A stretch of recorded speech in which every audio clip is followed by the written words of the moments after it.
Welcome back to The Explainer. Today, we're going to dissect what on earth happened with ACV Auctions' third quarter earnings report, because this one, well, it sent some serious shockwaves through the market. So let's just dive right in with the number that tells you pretty much everything you need to know. A jaw-dropping 37.5% drop in a single day. I mean, just look at this. The stock didn't just slide. It literally fell off a cliff. And this wasn't on some light volume either. We're talking 6 times the average daily trading volume. So this brings us to the big question. Why would the market absolutely demolish a stock that had just posted record revenue? It just doesn't add up. Or does it? To figure that out, we've got to look under the hood at the numbers, which, as you're about to see, painted a really confusing picture for investors. Okay, so here's the core of the problem. On the surface, things look fine. Revenue was in line, the adjusted earnings, the non-GAAP number a lot of analysts like to focus on, also right in line. But then you look at the official GAAP loss, the number that follows all the standard accounting rules, and it was double what Wall Street expected. And that's a huge red flag that the market just could not look past. And the mystery just gets deeper when you look at how the actual business was doing. I mean, management was bragging about record revenue, record numbers of cars sold, better profitability, and get this, 70% growth in their financing arm, ACV Capital. So what gives? How does a report that looks this good on the surface lead to such a disaster? Well, if the headline numbers were a mixed bag and the operations look solid, what in the world actually triggered this massive sell-off? It turns out it all comes down to 2 major catalysts that were kind of buried in the report. The thing about the market is it doesn't really care about what just happened. It cares about what's going to happen. And what it saw coming down the pike for ACV was pretty troubling. First up, a really nasty guidance cut. Management took a knife to its full-year profitability forecast. This is basically them telling Wall Street, hey, the road ahead is going to be a lot bumpier and way less profitable than we all thought. That's a signal that investors hate to see. And if you thought that was bad, the second reason was, frankly, even scarier. It showed a huge crack forming in their high-growth financing arm. Yeah, the same one that they just said grew by 70%. 258%. That's the year-to-date explosion in the money the company has to set aside to cover bad loans.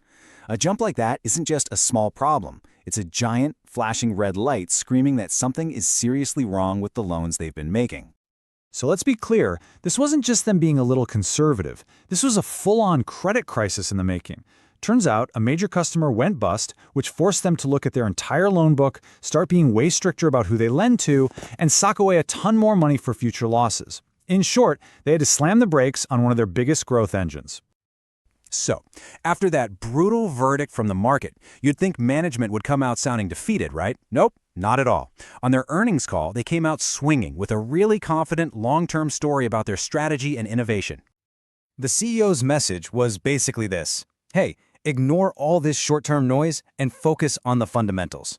His argument was that even in this tough environment, they're not just surviving, they're actively taking business away from their competitors. And here's the bull case they laid out.